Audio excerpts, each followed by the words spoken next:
Selamat siang pemirsa, Anda menyaksikan live event closing ceremony Puncak KTT G20 Bali. Kali ini bersama saya dengan Jason Sambo.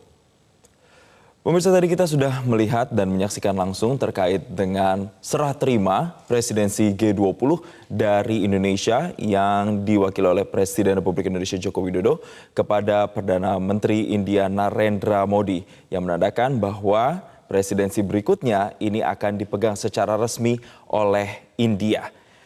Dari hasil KTT G20 yang sudah berlangsung selama 2 hari mulai dari tanggal 15 hingga 16 November 2022 ini, pemirsa, ada Leaders Declaration yang sudah disahkan dan diadopsi.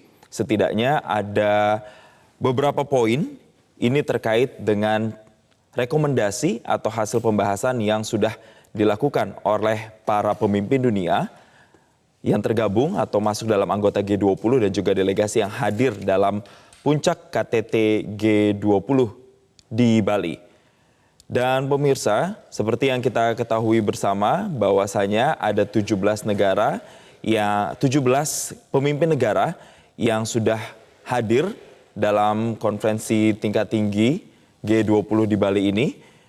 Kalau boleh kami mereview kembali. Setidaknya ini ada Presiden Argentina Alberto Fernandez, Anthony Albanese, Perdana Menteri Australia, Emmanuel Macron, Presiden Prancis, Charles Michel, Presiden Uni Eropa, Cyril Ramaphosa, Presiden Afrika Selatan, Fumio Kishida, Perdana Menteri Jepang, Giorgia Meloni, Perdana Menteri Italia, Joe Biden, Presiden Amerika Serikat, Joko Widodo, Presiden Republik Indonesia, Justin Trudeau, Perdana Menteri Kanada, Narendra Modi, Perdana Menteri India, Olaf Scholz, Kanselir Jerman, Recep Tayyip Erdogan, Presiden Turki, Rishi Sunak, Perdana Menteri Inggris, Mohammed bin Salman, Perdana Menteri Arab Saudi, Xi Jinping, Presiden Tiongkok, dan Yoon Suk Yeol, Presiden Korea Selatan.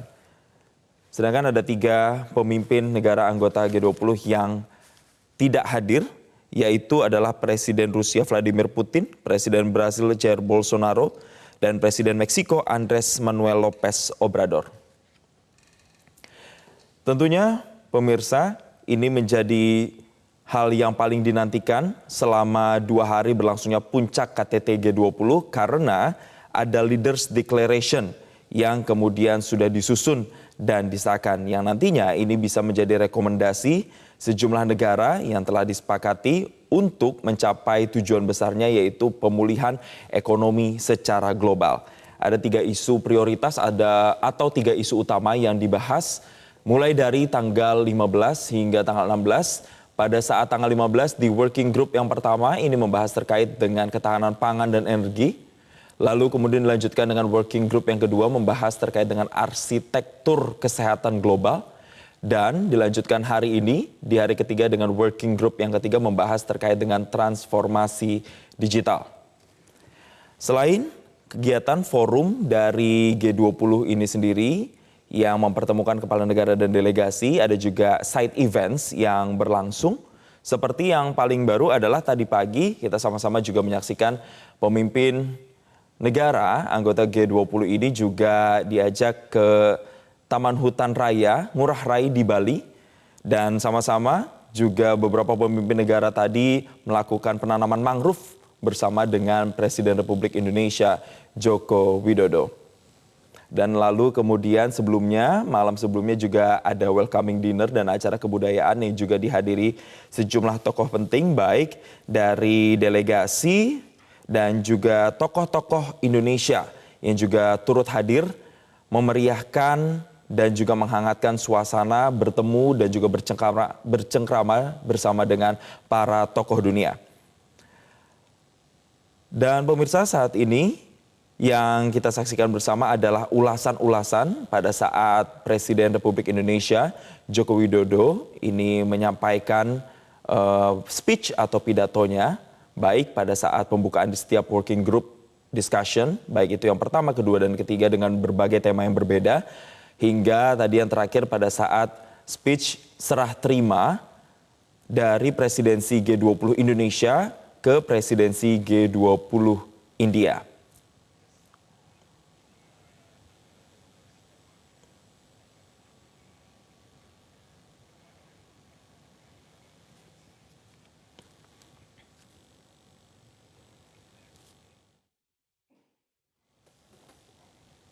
Dan pemirsa, berikut kami hadirkan kembali saat Presiden Republik Indonesia Joko Widodo menyerah terimakan presidensi G20 Indonesia kepada India. Berikut ini. Suatu kehormatan bagi Indonesia untuk memimpin G20 selama 1 tahun terakhir ini. Presidensi kami dimulai dengan harapan untuk menyatukan niat bersama dalam mewujudkan pemulihan dunia yang inklusif dari pandemi. Berbagai tantangan baru muncul yang bukan hanya menghambat pemulihan, namun juga dapat mengancam dunia terjerumus ke krisis yang lebih dalam. Sebagai presidensi G20, Indonesia telah mengupayakan berbagai solusi terbaik selama 1 tahun kepemimpinan.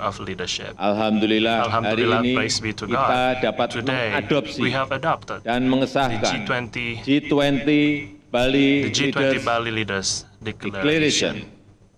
Ini adalah deklarasi pertama yang dapat diwujudkan sejak Februari 2022.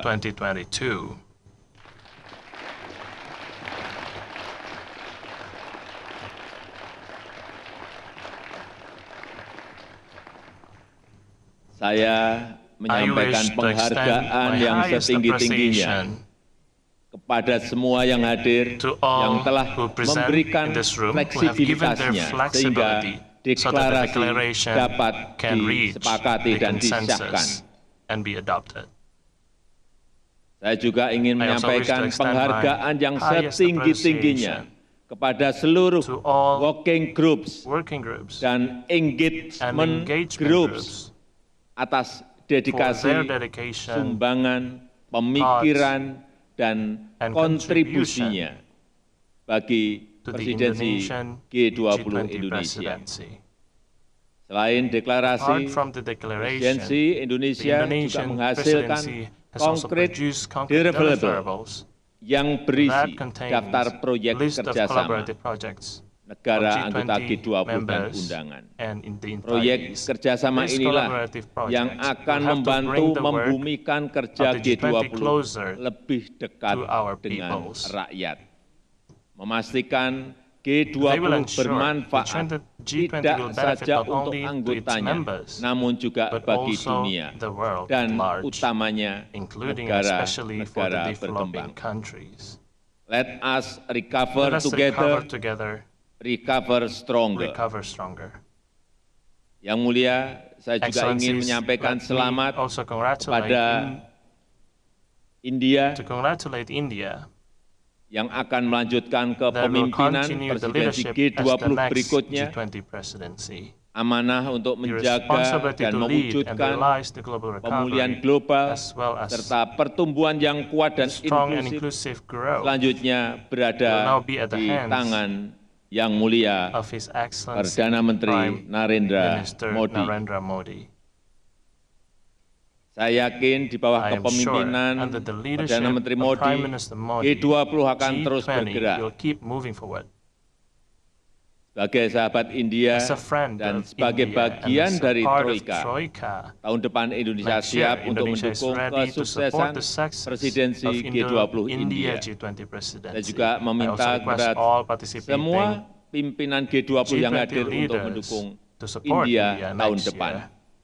Menandai berakhirnya presidensi Indonesia di G20.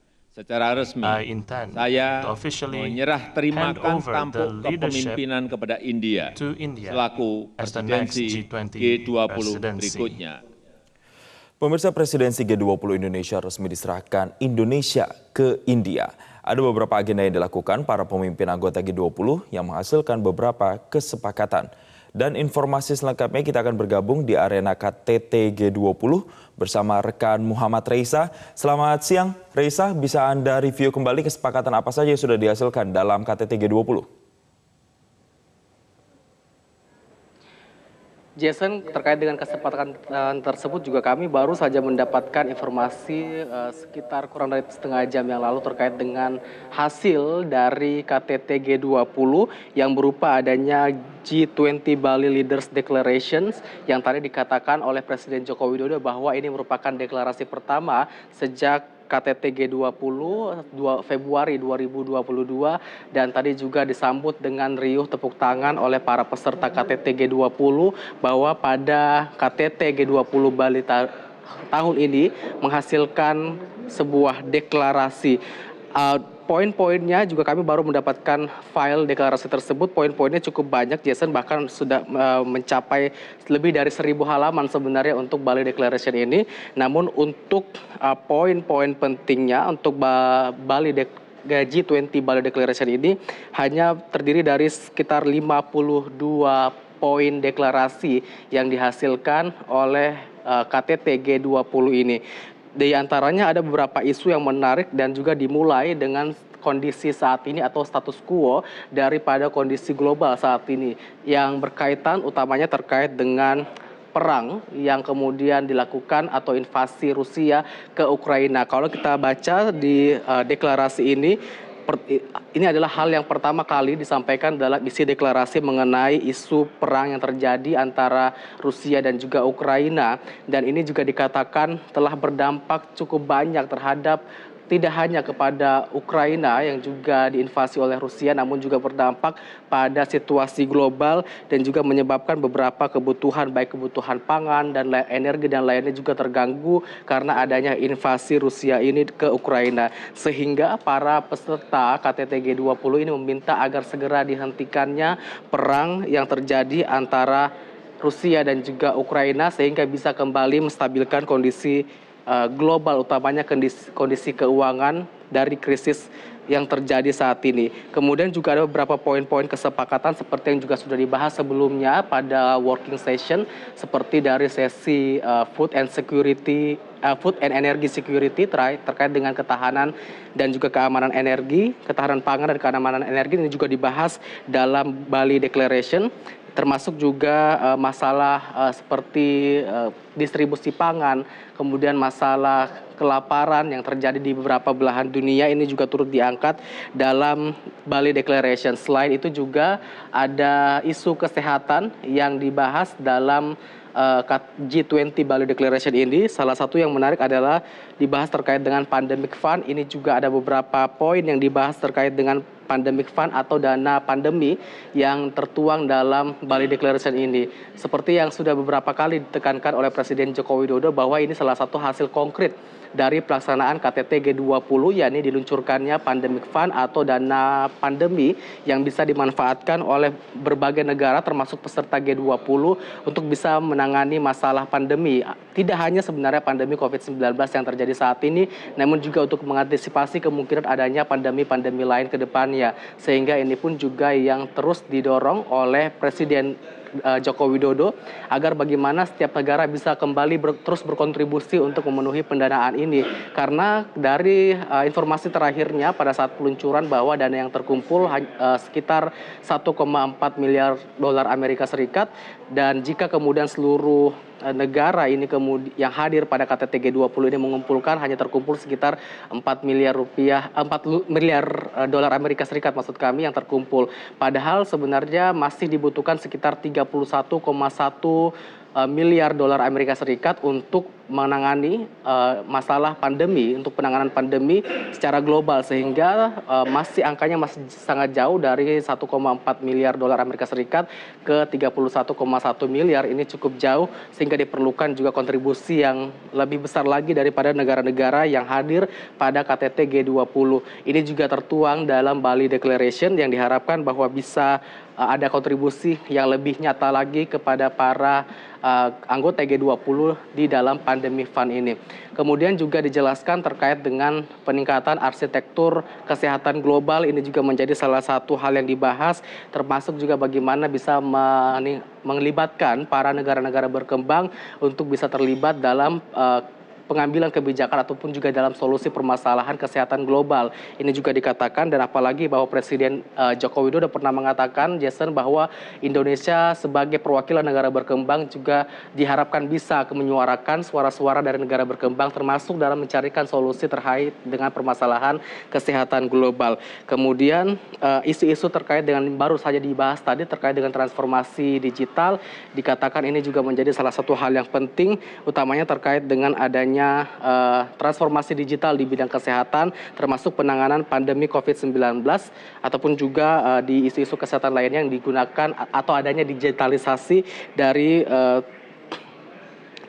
penanganan kesehatan tersebut, dan juga dijelaskan terkait dengan literasi digital yang perlu ditingkatkan, serta juga arus data lintas batas negara, utamanya terkait dengan keamanan cyber yang juga ditekankan oleh Presiden Joko Widodo saat membuka sesi ketiga tadi. Semua hal yang dibahas dalam working session atau sesi kerja inilah yang kemudian tertuang dalam G20 Bali Declaration, yang juga merupakan deklarasi pertama yang tadi ditekankan oleh Presiden Joko Widodo, lahir pada KTT G20 sejak Februari 2022 lalu.